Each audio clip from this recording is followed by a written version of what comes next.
बिस्मिल्लाहिर्रहमानिर्रहीम। मोहतरम नाज़रीन, अस्सलामु अलैकुम। हमारे चैनल SZ यूट्यूब में खुश आमदीद। सबसे पहले हमारे चैनल को सब्सक्राइब कर ले और घंटी के निशान को प्रेस कर दे ताकि आपको आने वाली हर नई वीडियो का नोटिफिकेशन मिल सके। नाज़रीन, ये किस्सा उस दौर का है जब जालिम बादशाहतों का राज था, जब इंसान के ईमान को जांचने का पैमाना सिर्फ एक सवाल होता था, क्या तो रब मानता है किसी को? और अगर किसी ने कहा कि वो सिर्फ अल्लाह पर ईमान रखता है, तो वही अल्फाज उसके लिए मौत की सज़ा बन जाते। ऐसे में एक यहूदी बादशाह था जो बड़ी शान और शौकत से हुकूमत करता था। ओस के दरबार में जादूगर, नजूमी और मुशीर होते थे जो हर वक्त ओसे बताते रहते थे कि तख्त व ताज की सलामती किसमें है। ये बादशाह चाहता था कि रियाया सिर्फ इसी को रब माने, इसी के हुक्म को कानून समझे और अल्लाह का नाम लेने वाला कोई बाकी ना रहे। वो जादूगरी और शिर्क को खूब फैलाता और अल्लाह के मानने वालों को सख्त सज़ा देता। मगर रब की ज़मीन में रब के बंदे हर ज़माने में होते हैं और उनका दिल किसी भी जुल्म के सामने झुकने को तैयार नहीं होता। ऐसा ही एक वक्त आया जब इस बादशाह की खिदमत में एक जादूगर बुढ़ापे को पहुंच गया। ओस ने बादशाह से कहा, मुझे एक होशियार और ज़हीन लड़का दिया जाए जिसे मैं अपना इल्म मुंतकिल कर सकूं ताकि बादशाहत को फ़ायदा हो। बादशाह ने फ़ौरन एक नौजवान लड़का मुंतखब किया जो न सिर्फ होशियार था बल्कि फितरतना सच्चाई का मुतलाशी भी था। वो रोज़ाना महल आता, उस्ताद से जादू सीखता और वापस जाता। रास्ते में एक अल्लाह के नेक बंदे का बसेरा था जो अपने रब की इबादत में मशगूल रहता था। लड़के ने एक दिन इस शख्स की आवाज़ सुनी जिसमें खुलूस और सच्चाई थी। ओस ने करीब जाकर पूछा, तुम कौन हो और क्या करते हो? ओस ने एक शख्स ने कहा, मैं अल्लाह का बंदा हूँ जो सबका रब है, तुम्हारा भी और बादशाह का भी। लड़का हैरान हुआ, क्या बादशाह रब नहीं है? ओस बुजुर्ग ने मुस्करा कर जवाब दिया, बादशाह इंसान है, रब वही है जिसने ज़मीन से आसमान को पैदा किया। इस दिन से लड़के के दिल में सच की रोशनी उतरने लगी। वो हर रोज़ जादूगर के पास भी जाता और इस अल्लाह वाले से भी मिलता। एक दिन ओस ने इस नेक बंदे से कहा, मेरे दिल में उलझन है, मैं कैसे पहचानूं है कि सच किया है? ओस ने कहा, अल्लाह से दुआ करो कि हक तुम पर वाज़े कर दे। लड़के की दुआएं कबूल हुई और अल्लाह ने उसे ख़ास इल्म व हिकमत से नवाजा। एक दिन वो बाजार जा रहा था कि एक खौफनाक दरिंदा रास्ते में आ गया। लोग सहमे हुए थे। ओस लड़के ने अल्लाह से दुआ की, यह अल्लाह, अगर तेरा दीन सच्चा है तो इस दरिंदे को मेरे हाथों से ख़त्म कर दे। ओस ने एक कनकरी मारी और दरिंदा वहीं गिर गया। सब लोग हैरान रह गए।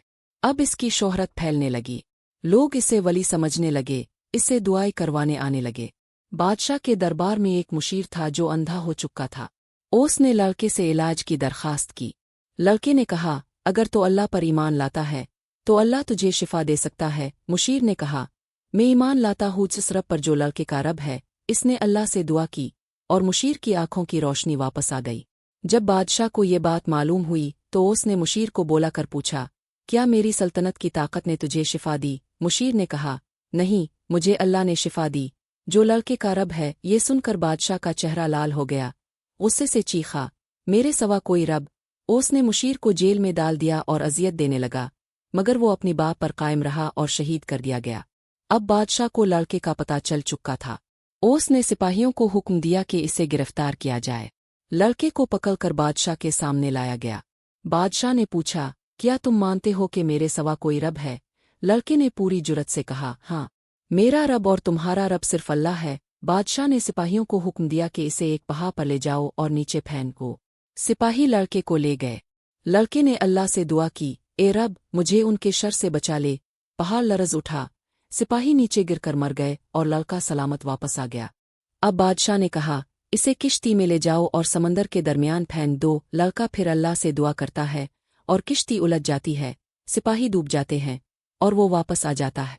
अब लड़के ने बादशाह से कहा, अगर तो वाकई मुझे मारना चाहता है तो वो तरीका मैं तुझे बताता हूँ। एक लकड़ी का सलीब नस्ब कर, लोगों को जमा कर और मेरे सर पर तीर रख कर कहो, इस लड़के के रब के नाम पर, फिर तीर चला देना। बादशाह ने ऐसा ही किया।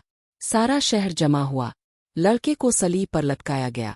बादशाह ने बुलंद आवाज में कहा, मैं इस लड़के के रब के नाम पर तीर चला रहा हूँ। और जब तीर लड़के की कुनपट्टी पर लगा, इसने अल्लाह कहा और जान अल्लाह के सुपुर्द कर दी। वो लड़का शहीद हो गया मगर ईमान जिंदा हो गया। लोगों ने जब ये मंजर देखा तो पूरे शहर में एक ही सदा गूंजी, हम इस लड़के के रब पर ईमान लाते हैं। बादशाह बौखला गया। जिस लड़के को मारा था वो इसके जुल्म को दफन कर गया और जिस रब को छुपाना चाहा वो लोगों के दिलों में जाग गया। अब बादशाह ने कहा, मैं उन सब का खात्मा करूंगा। इसने एक लंबी खंदक खुबवाई, इसमें आग जलाई और ऐलान किया, जो मेरा रब नहीं मानेगा वो इस आग में जलेगा। लोग आग में फेंके जा रहे थे, औरतें, मर्द, बच्चे सब जल रहे थे, मगर कोई पीछे न हटा। इसी दौरान एक माँ अपनी छोटी सी दूध पीते बच्चे को लेकर खंदक के किनारे खड़ी थी। इसका दिल काम रहा था। इसने एक लम्हे को पीछे हटना चाहा, तब मौजिज़ा हुआ। वो नन्ना बुच्चा बोल उठा, माँ सब्र कर, तो हक पर है। ये सुनते ही माँ ने हंसते हुए आग में छलांग लगा दी। ये वाक़या, जो अस्हाब अल-उख़दूद के नाम से मशहूर है, कुरान की सूरत अल-बुरूज में उन अल्फाज में ज़िक्र हुआ है। कत्ल किए गए खंदकों वाले, वो खंदकें जो आग से भरी हुई थीं, जब वो लोग उन पर बैठे देख रहे थे जो कुछ वो ईमान वालों के साथ कर रहे थे, और उन पर सिर्फ यही इल्ज़ाम था कि वो उस गालिब व काबिल सिताइश अल्लाह पर ईमान लाए थे। नाज़रीन, ये वो कुर्बानियाँ हैं जिनसे दीन बचा है। आज हम अगर अल्लाह का नाम ले सकते हैं, नमाज पढ़ सकते हैं, तो वो उन्हीं शहीदों की बदौलत है। ये वाक़या हमें सिखाता है कि ईमान का रास्ता आसान नहीं, लेकिन वही रास्ता दायमी कामयाबी का है।